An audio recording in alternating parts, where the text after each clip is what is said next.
The leader of Sudan's paramilitary group, the Rapid Support Forces, has announced a 24-hour ceasefire. The RSF says the temporary ceasefire isn't to ensure the safe passage of civilians to receive aid and for the evacuation of the wounded. Now, the group says the agreement was reached following a conversation with U.S. Secretary of State Antony Blinken and other leaders. The RSF says the Sudanese military failed to honor an earlier ceasefire by the UN, accusing their soldiers of continuing with bombardments in densely populated areas.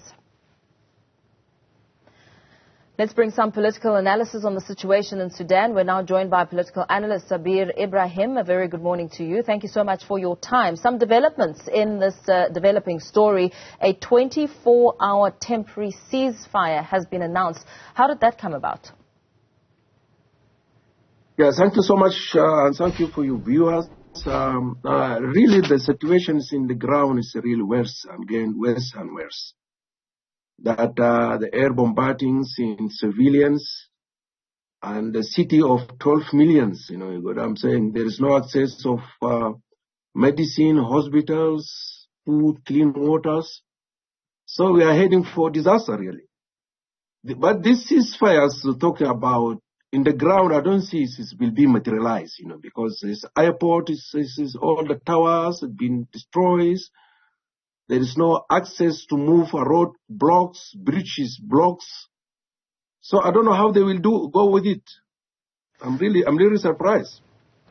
So what do you think it's going to take now to ensure the safe passage of civilians and so that they can receive aid and for the evacuation of the wounded? I mean, it means that the situation on the ground is going to get worse. We already know that the impact of this intense fighting has resulted in almost 200 people killed, chaotic scenes since it all started.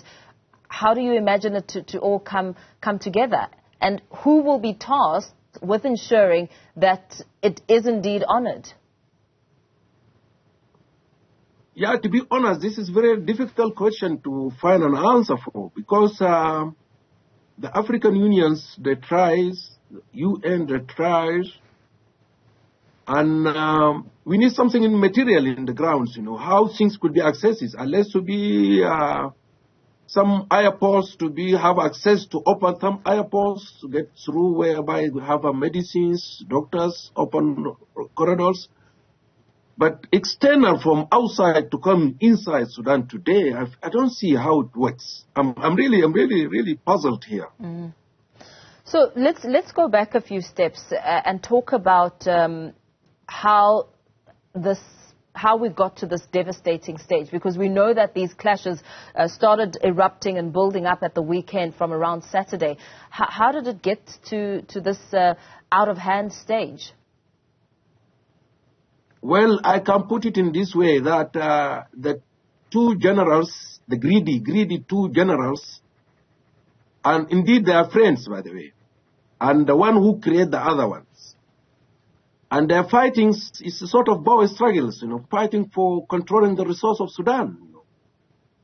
And the civil societies and political parties, we all Sudanese, we fail for transitions governments that, you know, to transfer country from the military to the civilian governments. But the question is that where this failure come from? Yeah, there is some external factors, there is some internal factors. They don't want to see Sudan going peaceful transitions, a democratic system. Because it's easy to siphon off the resource of the country if you have a military system.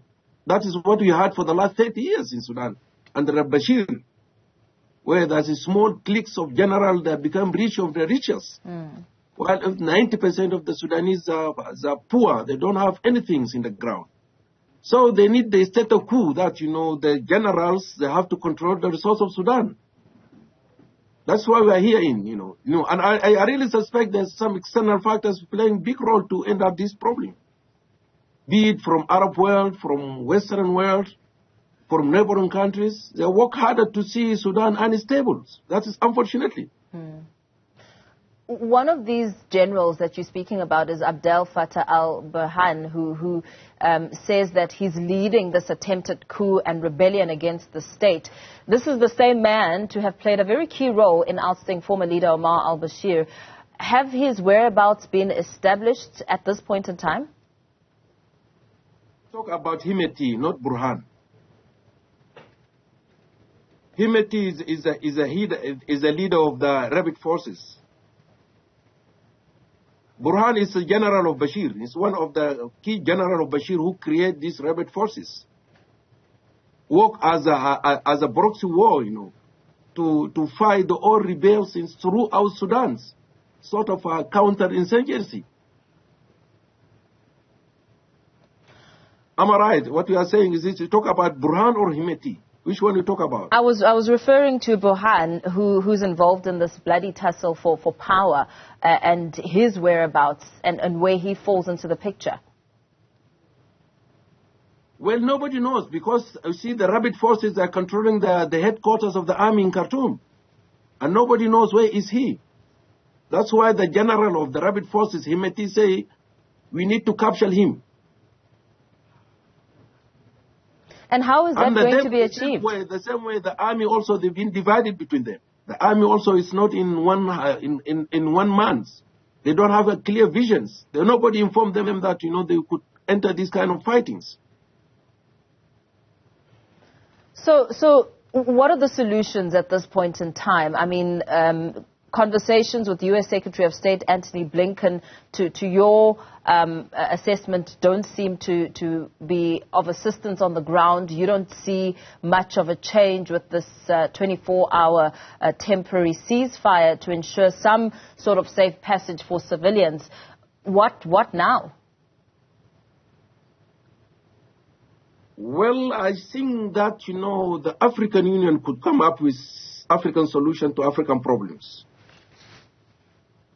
We need to work harder, day and night, to see how we could help brothers and sisters in Sudan for ceasefire. First, we have to make a ceasefire. Without ceasefire, we are not going anywhere. But I don't see how that could be materialized practically in the grounds. Because the 80% of the main streets, bridges is controlled by rebel forces. So when it comes to some level of accountability, how do you think military rule under Omar al-Bashir has impacted on democracy in the country? The big mistake that the civilians or civil societies and the political parties, when overthrowing the Bashir, they failed to dismantle the Bashir generals, the securities, the head of intelligence. They left them intact. When you have a half revolution, that means you have no revolutions. People fought harder for last 30 years, lost millions of the Sudanese. When we come to the change, we fail. We fail for transition and to uproot those generals who commit atrocities in the Bashir times. Now we're facing the music. The same general that who committed crimes in Bashir times, the same general now they're committing crimes in transition governments, in transition periods. So they have no interest, for both of them, they have no interest to see civilian governments in Sudan. And unfortunately, some external factors that play a role. So, as you and I speak, I mean, it's still pretty chaotic, as you made mention at the start of our conversation. Close to 200 people have been killed, over 2,000 have been injured, and of course, aid and evacuation for the wounded is also a priority because the death toll will then otherwise increase. What are the hospitals looking like, and what is capacity looking like in hospitals? I heard that this morning there's many hospitals in Khartoum. The doctor is no longer in the hospital. They closed the hospital because there is no supply. There is no road to go to the hospitals. All hospitals are blocked. It's a disaster. And you see there's the dead bodies for the last 2-3 days. Nobody even bury them. There is no way somebody can bury them. There's the loved ones in the house. They cannot bury them. Personally, I lost 2 for my families. Civilians are setting their homes. It's because they're shellings, air bombardings. It's a disaster, a really disaster. Yeah, condolences to you and your family. When it comes to issues of accountability, do you think the generals should face the International Criminal Court, and face sanctions? My sister, this International Criminal Court and sanctions, you have been had it for how many years now? Bashir is still not even facing anything. Bashir is relaxing in Khartoum. Why they didn't handle Bashir, so who killed millions of the Sudanese in Darfur? You see, the international community also, they are not serious with this. If they could have serious, they could have tried this Bashir long time back. And that is the problem, you see, whenever you kill somebody and they are not accountable to that, tomorrow you can kill somebody else. The issue of accountability is a real crucial here. And we Africans, we fail totally to bring peace and stability in Sudan. So the RSF has said that the Sudanese military failed to honor an earlier ceasefire before this 24-hour one. Has there been any reaction in terms of, some sort of accountability, some sort of reaction from the Sudanese military and the RSF? What are the latest interactions? I think there is a sort of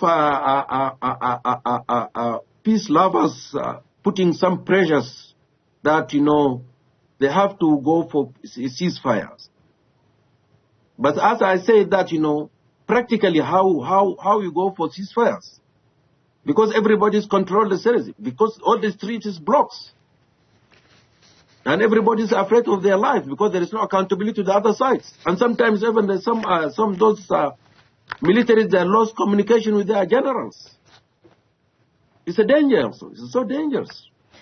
Do you think that things are going to get worse from this point onwards? Absolutely. Absolutely.